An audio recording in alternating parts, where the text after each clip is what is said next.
Obrigado por teres vindo e que o Senhor te possa abençoar e inspirar nesta hora de pregação da palavra. Olá, bom sábado a todos.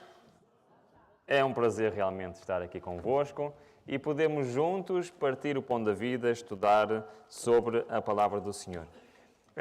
Como dizia bem o Francisco, não sei porquê, já há vários anos que tinha no meu coração falar sobre o capítulo 32 do Grande Conflito e estas últimas semanas, de facto, foi-se desenvolvendo esta ideia e estamos a falar sobre este assunto. Estou à procura aqui do meu apontador. No entanto, antes de começar a pregar, eu quero vos dizer que estou um bocadinho preocupado. Porquê que eu estou preocupado? Primeiro, quero vos dizer que vocês têm aqui uma coisa na vossa igreja, ou melhor, não têm uma coisa na vossa igreja que faz com que eu goste muito como pregador.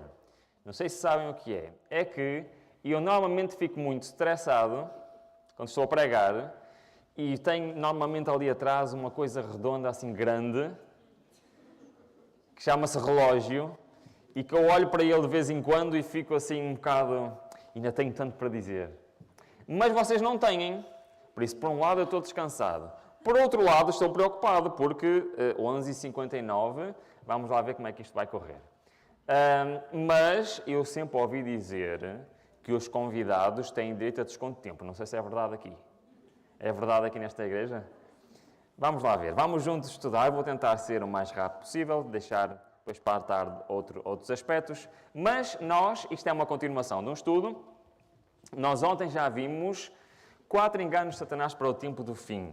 Certo? Quem está aqui lembra-se do que falarmos. Portanto, um dos primeiros enganos é amoldar a mensagem pregada, ou seja, quando Satanás vê que há uma mensagem importante, ele tenta nos impedir de ir, ou então tenta suavizar a pregação.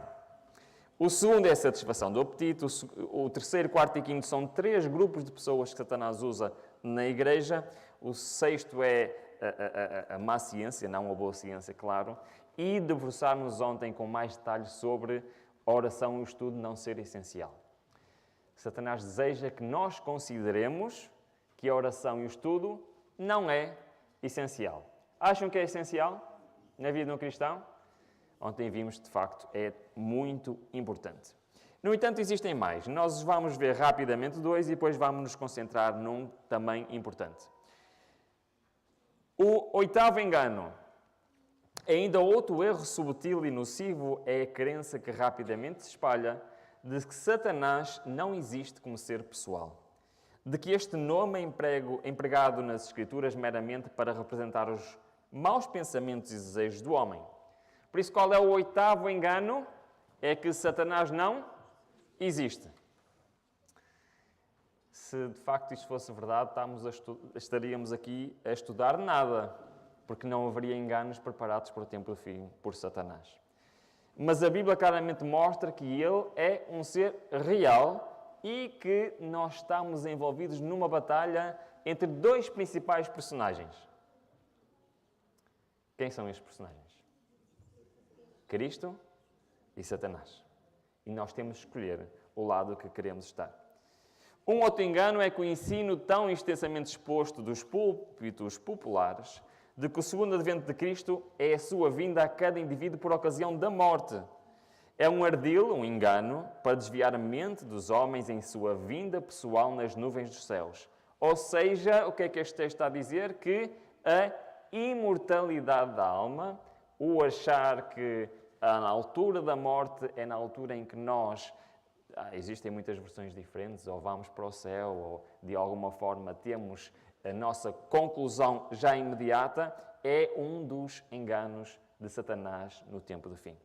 E nós sabemos que muitos cristãos acreditam exatamente nisto.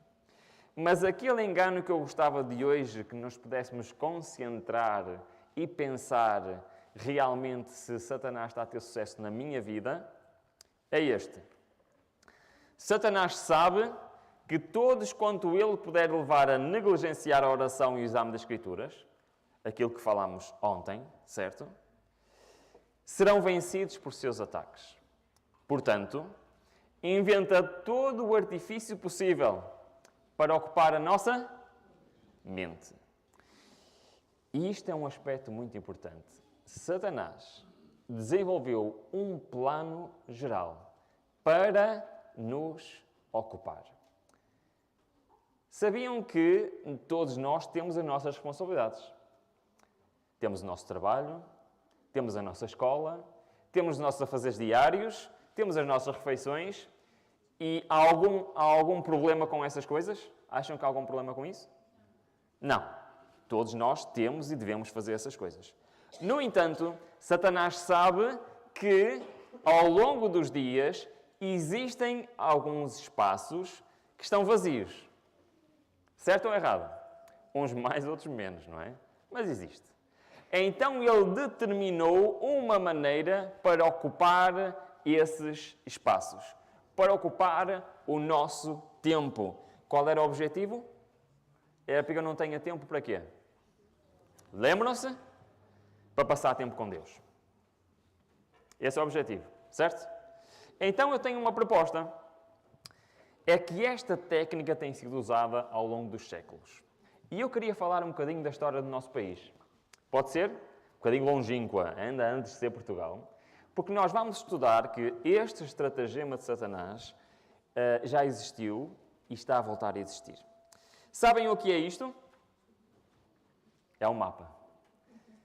Certo?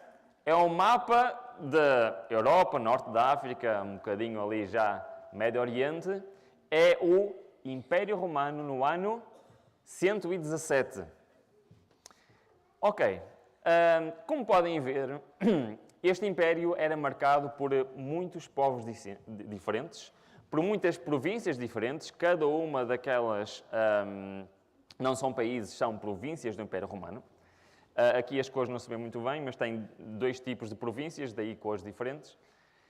Mas vamos pensar, como é que os romanos conseguiram romanizar tantos povos diferentes, com culturas diferentes, línguas diferentes e sociedades diferentes? Já pensaram nisso? Eles usaram uma estratégia. E eu queria vos dizer que essa estratégia que foi usada no Império Romano está a ser usada hoje, exatamente a mesma estratégia, e nós nem sequer nos apercebemos disso. E se calhar este plano de Satanás está presente na vida de cada um de nós. Quero-vos apresentar então como funcionava o sistema de romanização do início da era e no início dos séculos da era presente. Conhecem este edifício? Alguém sabe como é que se chama este edifício? Não, não é um coliseu. Isto chamava-se de teatro. Ok? E este aqui, agora sim, coliseu, muito bem.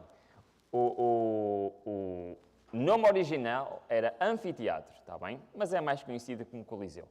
O que é que se passava aqui? Alguém sabe? Estão aqui comigo ainda ou não? Era representações teatrais, dramas, tudo que era representações. Aqui o que é que acontecia? Normalmente eram lutas, ok? Disputas, havia vários tipos de lutas que eram ali organizadas, quer entre homens, animais, inclusive havia alguns anfiteatros que, segundo alguns historiadores, eram enchidos com água e existiam batalhas navais. Por isso era um entretenimento que as pessoas apreciavam muito. E ainda havia outro que as pessoas apreciavam mais. Alguém sabe? Conhecem este edifício? Isto é chamado de um circo romano. Sabem o que acontecia no circo romano? Exatamente. Corridas de cavalos. Estes eram os edifícios que foram construídos em todas as províncias romanas. Sabiam disso? Em cada capital de cada província, nesta altura, o local onde nós estamos pertencia à província, alguém sabe o nome? Lusitânia. E a capital era, alguém sabe? É uma cidade que hoje não pertence a Portugal. Era Mérida. Já ouviram falar dessa cidade? Na altura chamava-se Imérita Augusta e lá podemos ainda hoje ir ver estes edifícios da capital da Lusitânia. E eu fui visitar este edifício, está aqui. Este era o teatro, e lá tem as ruínas do teatro, do anfiteatro, se quiserem, do Coliseu e do Circo Romano. E foi aqui nesta visita que este sermão foi preparado. Porque foi aquilo que eu ouvi do guia que me levou a preparar este sermão. Porque o que ele disse foi realmente extraordinário. Eu não vou perder muito tempo a explicar o que é que se passava aqui, ok? Por exemplo, no anfiteatro tínhamos o palco, tínhamos no número 2 era o sítio onde estava a orquestra, que fazia os efeitos sonoros, fazia as músicas. No número 1 tinha o altar do culto ao imperador, portanto existia uma ligação entre tudo o que acontecia aqui nestes edifícios e o culto romano. No entanto, quero que vocês percebam qual era o objetivo destes 3 edifícios. Antes de eu mostrar um livro de história, quais acham que eram os objetivos destes 3 edifícios? Muito bem.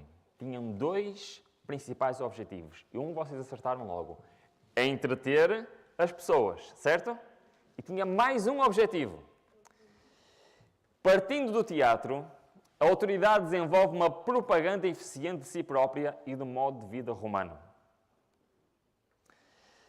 Tanto através do edifício, da grandiosidade da sua obra, das epígrafes, da iconografia, como das mensagens que do palco podem ser transmitidas ao público.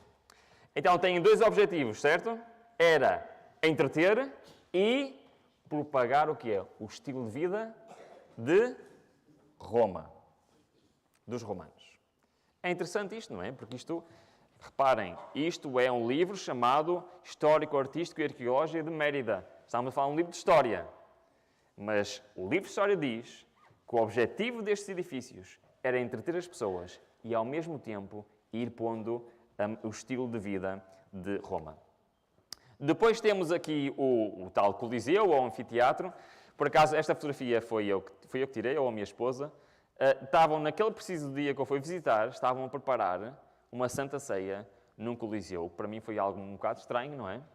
Pensar que naquele sítio muitos cristãos foram perseguidos e mortos e estarem a fazer lá precisamente uma cerimónia. Era engraçado o conceito, mas o que é que o livro de história diz sobre este edifício? Este edifício inaugurou-se no ano 8 da nossa era. Portanto, estamos a falar, nesta altura, Cristo ainda era uma criança. Okay? Com o fim da obra, completou-se o projeto de dotar da colónia Imérita Augusta, Mérida, já então capital da província lusitânia, de uma grande área pública para espetáculos. No anfiteatro realizavam-se jogos de gladiadores, lutas entre animais, ou entre homens e animais, e em conjunto com as atuações do circo. Eram as preferidas do público. Sim, as pessoas também gostavam muito das corridas de cavalos. E assim, em cada província romana, estes 3 edifícios eram construídos. A paixão por este tipo de espetáculos, só muito rapidamente para concluirmos esta introdução, acham que isto afetava o modo de viver das pessoas na altura? Acham que isto era importante para a sociedade na altura nestas várias províncias? Acham que sim? Reparem, a paixão por este tipo de espetáculo deixou reflexos abundantes em obras de arte, tanto na pintura como na escultura, cerâmica, mosaicos, orizarias. Apareciam representados os cavalos com os respectivos nomes. Agora é mais as marcas dos carros, não é? Mas na altura eram os cavalos. Apareciam representados também os cavalos com respectivos nomes, os gritos de apoio durante a corrida aos aurigas. Os aurigas eram os pilotos, okay? Eram os que estavam no carro atrás dos cavalos a comandar os cavalos, portadores da palma da vitória. Portanto, eles faziam, era normal nos espectadores haverem claques de fãs, eles criavam músicas para durante as corridas ou durante as lutas, para eles cantarem, a puxarem pelo seu favorito, a sua equipa favorita. Não sei se isso faz lembrar alguma coisa hoje em dia mais ou menos parecido, mas era assim que funcionava nesta altura. E depois era muito interessante que isto era o principal tema de conversa das pessoas, era aquilo que eles viam, quer no circo, quer no teatro, quer no anfiteatro. Portanto, a sociedade acabava por girar à volta disto. Isto é um resumo do livro de história, ok? Eu não estou a inventar nada. Ele diz assim, era o principal tema de conversa. Jovens rapazes sonhavam em ser gladiadores ou origas. Não sei se agora, muitas vezes, os jovens também gostariam de ser coisas que eles veem.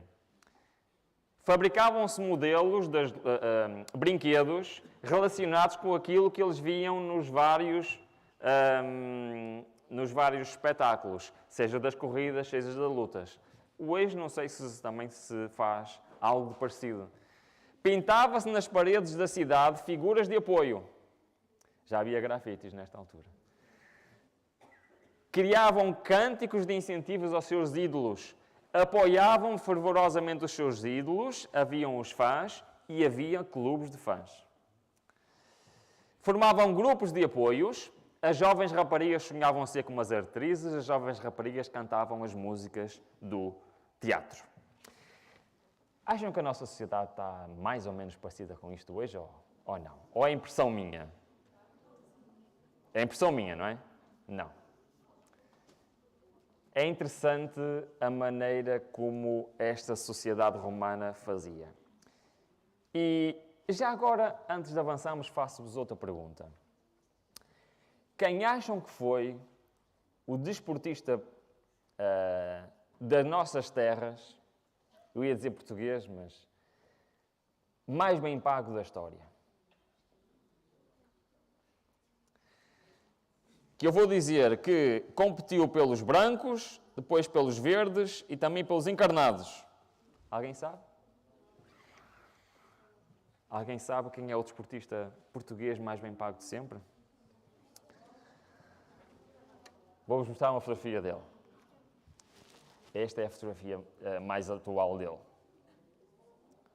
Isto é um mosaico, com aquelas, não sei se conhecem, os romanos faziam mosaicos com umas pedrinhas muito pequeninas. E isto apresento-vos o grande lusitano Caio Apuleio Diócles.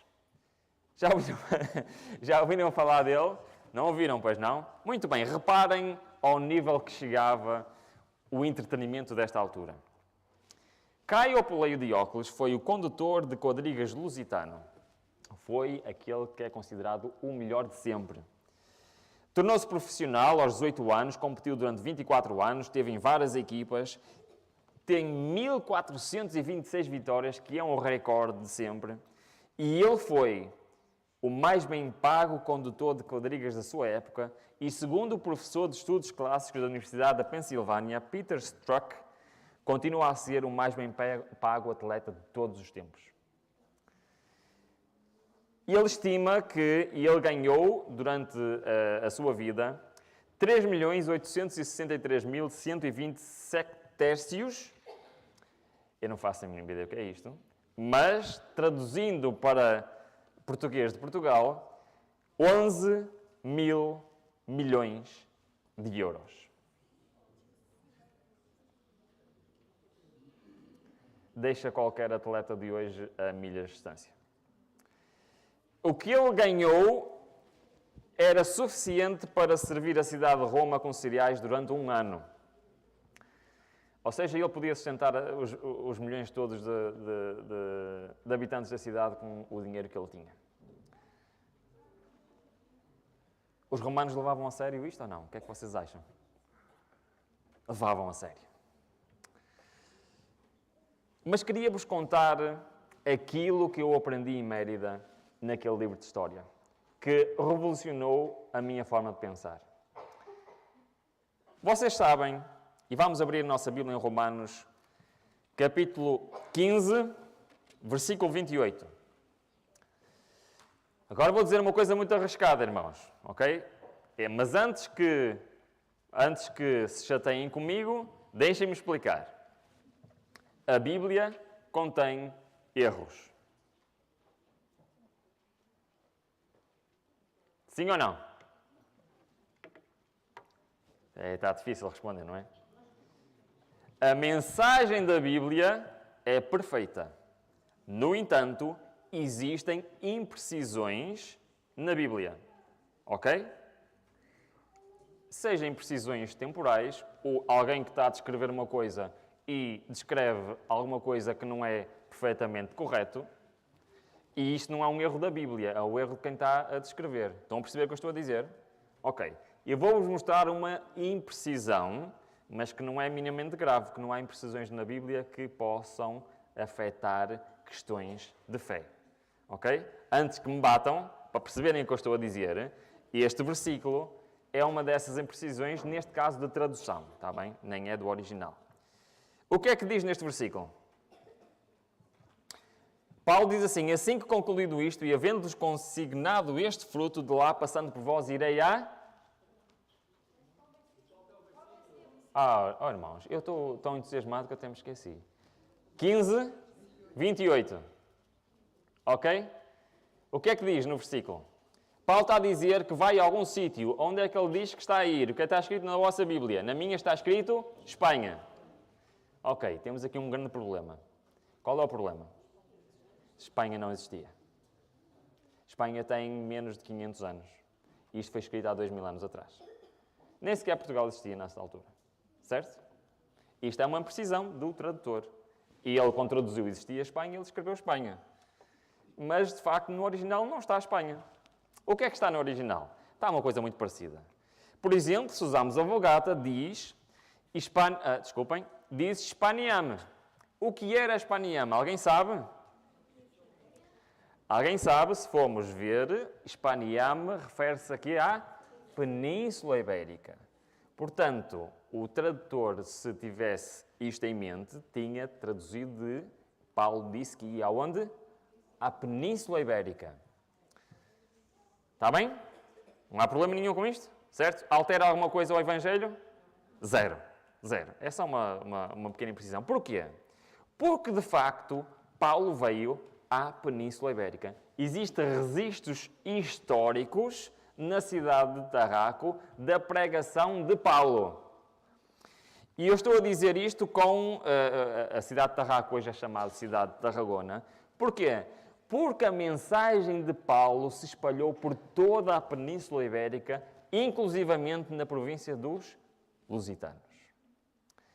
E a mensagem dele foi, de facto, revolucionária. Eu vou passar um bocadinho à frente, isto é as conclusões do Congresso Internacional, em que fala realmente, que comprova que Paulo, de facto, não só disse que ia, mas foi mesmo, esteve aqui na Península Ibérica, e de que houve um grande movimento cristão primitivo na Península Ibérica. E porquê é que esta era importante? Porque o guia disse algo que eu não me hei de esquecer. Ele disse que, por causa da mensagem cristã ter chegado à Península Ibérica, aqueles 3 edifícios que nós vimos foram deixados ao abandono. Em que os cristãos primitivos pegavam nas pedras destes edifícios, tiravam-nas fora e usavam para construir as suas próprias casas. E ainda hoje isto é uma realidade lá. Estão a perceber onde é que eu quero chegar? É certo que depois, mais tarde, no século IV, os filhos de Constantino foram de propósito a Mérida fazer o quê? Dizer o seguinte: agora somos todos cristãos e vamos restaurar estes edifícios porque podemos voltar a ter os mesmos entretenimentos e ser cristãos em simultâneo.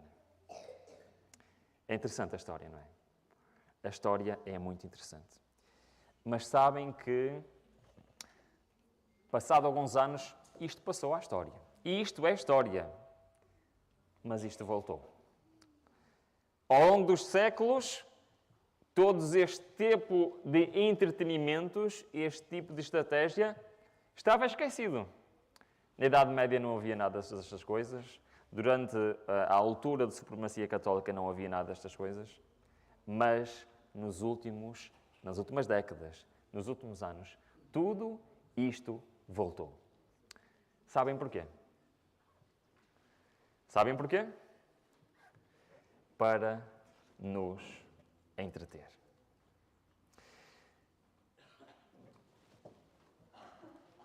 Alguns temas para a hora já vai um bocadinho avançada. O desejo de agitação e aprazível entretenimento é... Eu vou ler este com calma, irmãos. Ok? Eu estou a ler isto em primeiro lugar para mim. É uma tentação e uma cilada para o povo de Deus. E especialmente aos jovens. Satanás está continuamente arranjando engodos para desviar a mente. Lembram-se do engano de Satanás que era para ocupar a nossa mente e o nosso tempo. Desviar a mente da solene obra de preparação para as cenas que se acham no futuro próximo.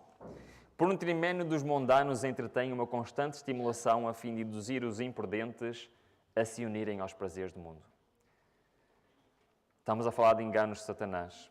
Satanás tem estado a multiplicar os seus enganos, os seus ardis, e professos cristãos de caráter e experiência religiosa superficiais são por ele empregados como engodo. Não discernem. Isto até me custa ler, irmãos. Não discernem que esses entretenimentos são, na verdade, banquetes de Satanás. Não sei se vocês já alguma vez receberam um convite na vossa caixa de correio, por exemplo, para um casamento, para a boda de um casamento. Já alguma vez receberam? Ou pessoalmente? Imaginam que recebiam um convite para um banquete e por baixo estava assinado Lúcifer, o acusador, Satanás. Vocês iam a esse banquete? Se calhar nós vamos mais vezes do que pensamos. Preparados com o intuito de impedir almas de aceitarem o convite para as bodas do Cordeiro e receberem o vestido branco do caráter, a justiça de Cristo. Deus dá talentos a todos, mas há um talento que Deus dá em igual medida para todas as pessoas. Sabem qual é esse talento? Não é o talento da pregação, nem o talento da música, nem o talento da oração. Há um único que Deus dá igual a todos. Qual é? O tempo. Deus concede talentos aos homens, não para que fiquem sem uso ou sejam empregados para a satisfação do próprio eu, mas para que sejam empregados para o benefício dos outros. Deus assegura aos homens o dom do... Sabiam que têm o dom do tempo? Com desígnio de promover a glória. Quando esse tempo é usado em prazer egoísta, as horas assim passadas são perdidas por toda a eternidade. Nosso tempo pertence a Deus. Cada momento é seu e estamos sob a mais solene obrigação de aproveitá-lo para a sua glória. De nenhum talento que nos concedeu, requererá Ele mais estrita conta do que do tempo.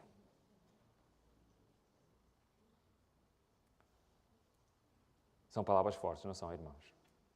O que é que eu faço com o meu tempo? O valor do tempo supera toda a computação. Podemos juntar todos os computadores do mundo, pô-los a trabalhar e o valor do tempo ainda é maior do que isso.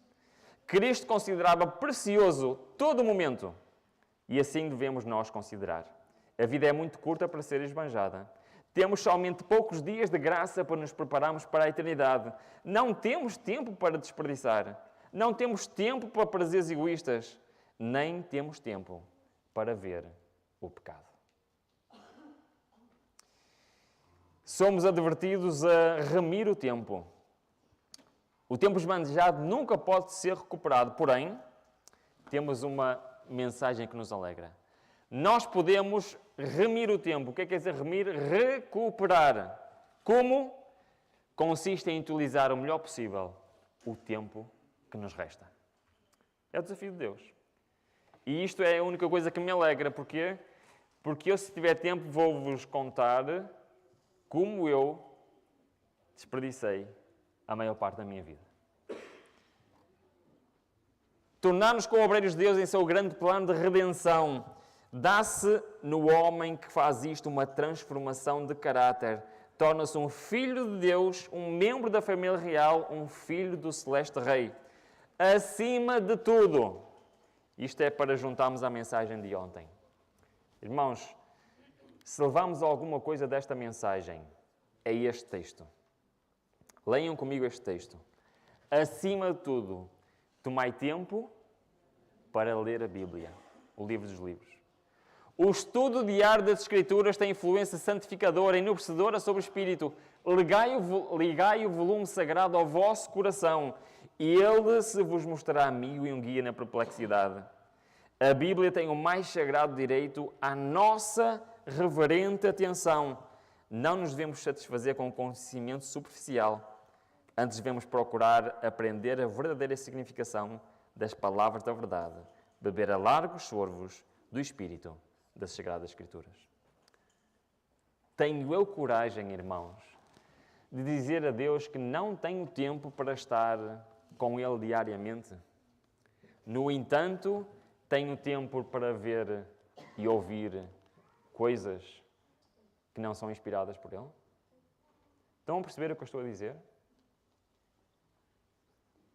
Eu não estou a dizer que nós temos que estudar a palavra 24 horas por dia. Não é isso que eu estou a dizer. E nem estou a dizer que não podemos ter entretenimentos nenhuns. Não é isso que eu estou a dizer. O que eu estou a dizer é que o plano de Satanás é que eu não tenha tempo para isto. E então dá-me banquetes para eu ocupar o meu tempo. E nós temos de ter o discernimento espiritual, irmãos, que em primeiro lugar na nossa vida deve estar quem? O que é que isso quer dizer?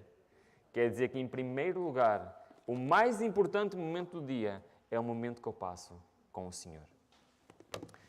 Permitem-me contar uma história ou duas?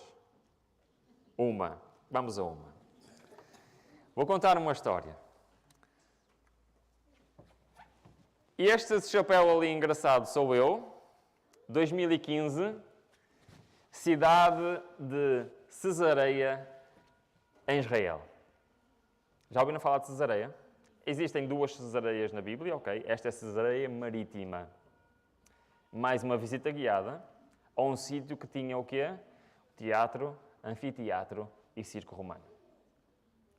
É engraçado que o que eu aprendi deste guia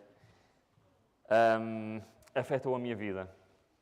Este era um senhor judeu, não era religioso, ok?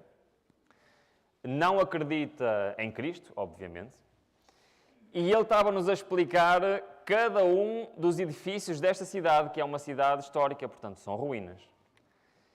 E ele mostrava esta Cesareia Marítima, ele mostrava este local que era um dos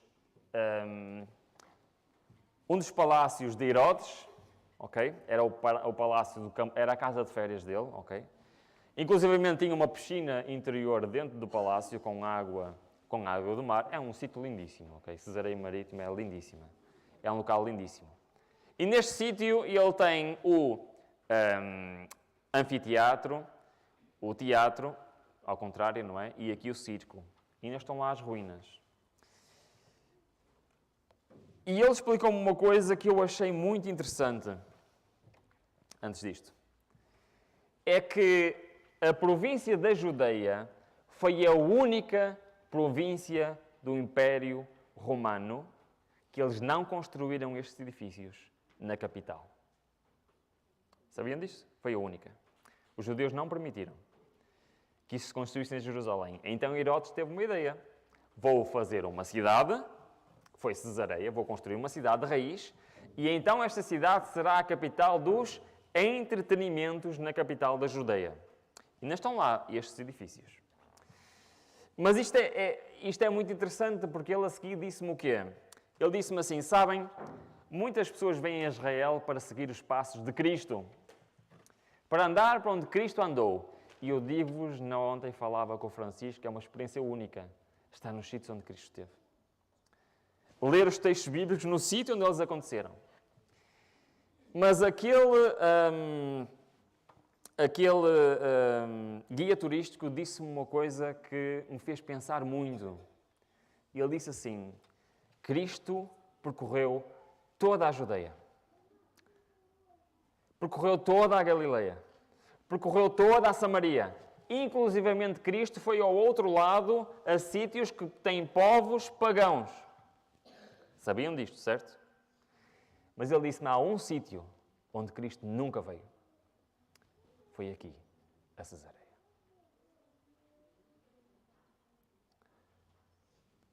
E isto é muito interessante, porquê? Porque o caminho da Galileia para a Judeia passava por Cesareia. Para não vir por este caminho, eles tinham que ir e atravessar as montanhas da Samaria, que é muito difícil. Seria o mesmo que eu decidir ir daqui para o Porto e, em vez de ir por uma das autoestradas, ir por uma estrada nacional e não a ser a nacional boa, ainda ser uma pelo meio dos montes. Não fazia sentido nenhum. O que é certo é que Cristo nunca lá esteve. E quando ele me disse isso, eu pus-me a pensar: mas porquê? Porquê que Cristo nunca lá veio? E se calhar, irmãos, eu não sei porque que Cristo nunca lá veio. Mas o que é certo é que Cristo nunca foi a capital do entretenimento do Império Romano daquela altura. Mas eu penso em mim, na minha vida. Porque a mensagem à igreja de Laodiceia, sabem qual é, não sabem? Apocalipse 3:20. Cristo está a bater à porta do nosso coração, à espera para entrar. E esta imagem é uma imagem que eu acho que faz o resumo da mensagem 12. Porquê? Porque na minha vida eu já vivi isto. Cristo estava a bater à porta do meu coração e eu estava ocupado. E eu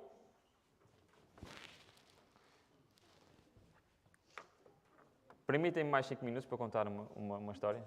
Sim? De certeza? Ok. Vou contar uma história. Decorreu o ano 2011. Eu gosto muito deste tema, irmãos. Peço desculpa, eu gosto muito deste tema porque mexe comigo, porque foi parte da minha vida. Eu era um jovem apaixonado pelos computadores. Aliás, a minha vida hoje, sou empresário na área de novas tecnologias, tenho 2 empresas de informática. No entanto, eu passava em jovem, no mínimo, não se assustem, 8 horas por dia no computador. No mínimo. A maior parte desse tempo a jogar. Isto estendeu-se para a minha idade adulta. Mas não era só. E eu tinha, e fui, pirata de filmes naquela altura. Sabem o que era isso? Antes de um filme sair, eu já o tinha, e eu consumia avidamente todos os filmes. Eu via 1, 2 filmes por dia. Por vezes passava noites inteiras a ver filmes. E eu tinha todos os canais de desporto. Isto já casado e já bem mais velho. Eu fazia um plano semanal que entregava à minha mulher e dizia-lhe: tal dia das 9 às 11 eu estou indisponível, no outro dia das 3 às 4, que era quando davam um dos meus 3 clubes preferidos. E ela sabia que não podíamos ir a lado nenhum nem fazer nada naquelas horas. Eu era... Irmãos, nunca me passaria pela cabeça eu estar aqui hoje. Eu ser estudante de teologia, pregador, seja o que for. Porque eu nem sequer conseguia estudar a palavra de Deus. Mas aconteceu uma coisa. Isto é uma história real. E eu tinha um peso muito grande da consciência. Sabem qual era? É que eu sabia que devia de, pelo menos, ler a palavra do Senhor. E eu esforçava-me tanto, tantas vezes que eu ia para a minha cama, deitava-me, pegava na Bíblia, abria, e eu fazia um esforço descomunal para estar 2 ou 3 minutos a ler e no fim desistia porque eu não conseguia. Então eu fiz uma coisa que mudou a minha vida. Eu comecei a orar a Deus e a dizer assim: dá-me vontade para estudar a palavra de Deus. É uma oração estranha para quem nasceu no movimento adventista, certo? E eu orei durante 4 anos, todos os dias, a pedir a Deus que me desse vontade de estudar a palavra de Deus. No início de 2012, o pastor da minha igreja lançou um desafio. 10 dias no aposento alto. Não sei se sabem o que é isso. Alguém sabe o que é 10 dias no aposento alto? É 10 dias de jejum espiritual. Se nunca fizeram, é uma boa ideia para fazerem uma vez aqui na igreja. Durante 10 dias, nós tínhamos que nos reunir sempre às 6 da manhã, durante 1 hora, passámos juntos a louvar a Deus. E tínhamos, durante aqueles 10 dias, que cumprir com regras espirituais. Quais eram essas regras? Não podíamos comer coisas que nos fossem más para a nossa saúde, portanto, tínhamos que cumprir com a mensagem da alimentação.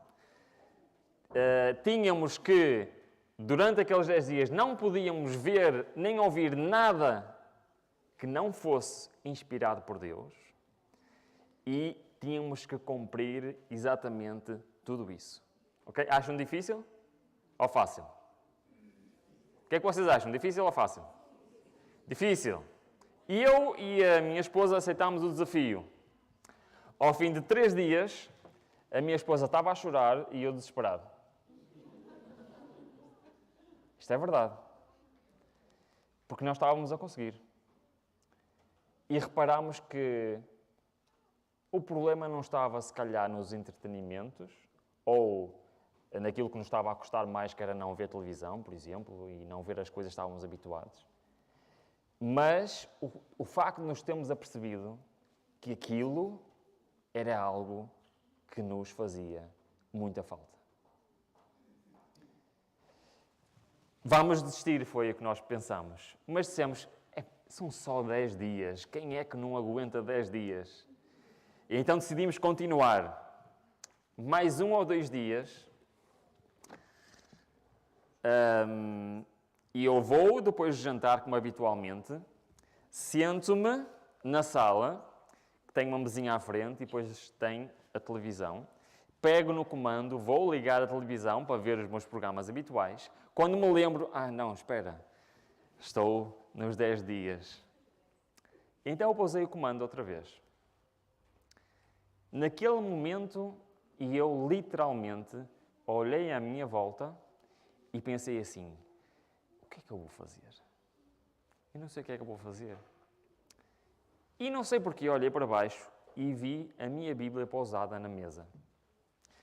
E eu peguei na Bíblia. E eu olhei para a Bíblia e eu, não tenho nada para fazer.